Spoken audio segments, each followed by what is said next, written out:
Big TV భక్తి సమాచారం WhatsApp ఛానల్లో జాయిన్ అవ్వండి. అన్ని విశేషాలు ఎప్పటికప్పుడు తెలుసుకోండి. శ్రీ గురుభ్యో నమః.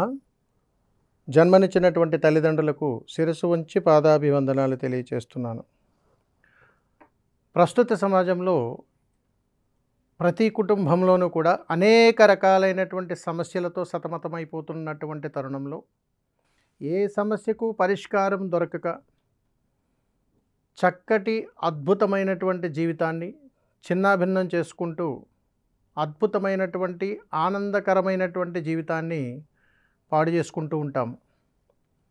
ఇలాంటి వాటికి సనాతన ధర్మంలో అద్భుతమైనటువంటి పరిష్కార మార్గాలు ఉన్నాయి. మరి అలాంటి వాటిని మనం తెలుసుకొని చక్కటి జీవితాన్ని అద్భుతమైనటువంటి ఆనంద గడియల్లోకి మార్చుకొని ఈ ప్రకృతి ధర్మాన్ని మన యొక్క సమస్యలకు పరిష్కార మార్గాలుగా మార్చుకుంటూ ప్రతి సమస్యకు పరిష్కారం ఉందని గ్రహించి ఆ యొక్క పరిష్కారముతో ఎలాంటి సమస్యకైనా కానీ పరిష్కార మార్గం మనకు ఖచ్చితంగా దొరుకుతుంది అని మన సనాతన ధర్మ గ్రంథాలే చెబుతున్నాయి. వీటికి కావాల్సిందల్లా కాస్త సమయాన్ని కేటాయించగలిగితే సరిపోతుంది. మరి ఇంకెందుకు ఆలస్యం? ఈ సమస్య పరిష్కారంలో అనేక రకాల సమస్యలు, వాటి యొక్క పరిష్కార మార్గాలు ఇక తెలుసుకుందామా? మరి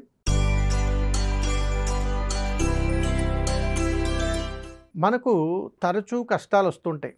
అయ్యో నా భర్త నిత్యము ఏదో కష్టాన్ని ఇంటికి తీసుకొస్తున్నాడండి, ఏదో గొడవలు తీసుకొస్తూ ఉంటాడు, ఎక్కడున్నా స్థిరత్వంగా ఉండడు, ఏ పనిలోనూ శాశ్వతం ఉండదండి అని చెప్పి బాధపడుతున్నటువంటి స్త్రీమూర్తులకు పూర్వకాలంలో ఒకటి చెప్పారు. అమ్మా నీ ఇంటి ముందు ముగ్గు వేస్తున్నావా అని అడిగేవాళ్ళం.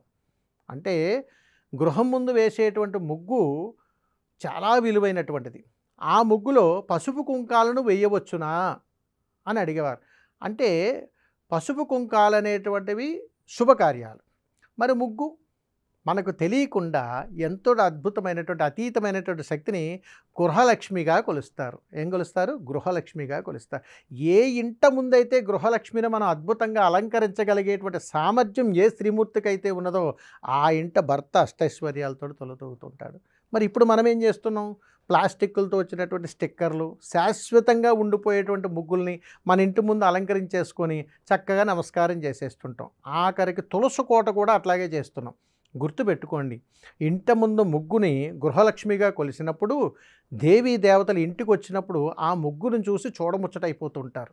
అబ్బాయి ఈ ఇంటికి కష్టాలు వచ్చాయి, ఈ ఇంటికి ఏ కష్టాలు ఉండకూడదు అని చెప్పి ఇద్దరూ అనుకుని ఆ ఇంట్లోకి వచ్చి అష్టదారిద్ర్యాలన్నీ బయటికి తీసేసి వాళ్ళకి సర్వత్రా శుభం కలగాలని ఆశీర్వాదం ఖచ్చితంగా దక్కుతుంది. అలా దక్కేటప్పుడు ఆ ముగ్గులో పసుపు కుంకుమ వేయటం అనేటువంటిది చాలా మంచిది. మనం అనుకుంటుంటాం ముగ్గు వేస్తాం కదండి, తొక్కకూడదు కదా, పసుపు కుంకాలు వేసినప్పుడు కూడా అంటే దాని అర్థం ఏమిటంటే ఎప్పుడూ కూడా ముగ్గు వేసినప్పుడు తొక్కకూడదు. అదేవిధంగా మరుసటి రోజు కూడా ఆ ముగ్గును అక్కడి నుంచి తీయాలంటే చీపురు ఉపయోగించకుండా నీటితో మాత్రమే శుభ్రం చేసి తర్వాత తుడుచుకోవాలి తప్ప చీపురుతో ముగ్గుని అక్కడి నుంచి చెరిపేటువంటి ప్రయత్నం చెయ్యకూడదు.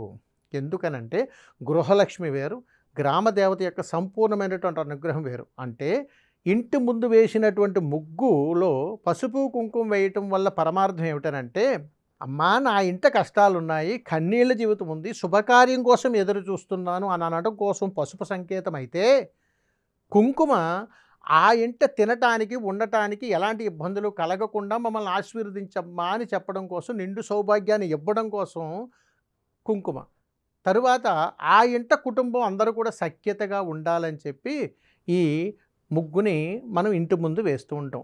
అందుకని శుద్ధతో వేసేటువంటి ముగ్గు కంటే పోతగా పోసినటువంటి ముగ్గుకే బలం ఎక్కువ. ఎందుకనంటే చెప్పన ఒక చిన్న రహస్యం ఉన్నది. రాత్రిపూట అమ్మవారు ఇంటి ముందుకొచ్చి నిలబడి వెళ్తారనటానికి చిన్న నిదర్శనమే ముగ్గు. ఎందుకనంటే ముగ్గు ముందు నిలబడి అమ్మవారు తన యొక్క పైటను ఇట్లా ఇట్లా తొణికిసలాడితే ఆ ముగ్గు అటు ఇటుగా ఊగేటువంటి అద్భుతమైనటువంటి విధానం మనకు కనిపిస్తూ ఉంటుంది. మనం అనుకుంటుంటాం కొన్ని ముగ్గు ఉదయం లేవగానే ఇలా చెరిగిపోయినట్టు ఉంటుంది. దేవతానుగ్రహాలు అవి. అందుకని ఏ ఇంట ముందైతే ముగ్గు అందంగా కనపడగలుగుతుందో ఆ ఇంట గృహలక్ష్మి అనుగ్రహం తప్పనిసరిగా ఉంటుంది. కాబట్టి ముగ్గులో పసుపు కుంకుమ తప్పనిసరిగా వేసుకోవచ్చు. సర్వేజన సుఖినో భవంతు. శుభం. నమస్కారం. For more videos like this, subscribe Big TV channel.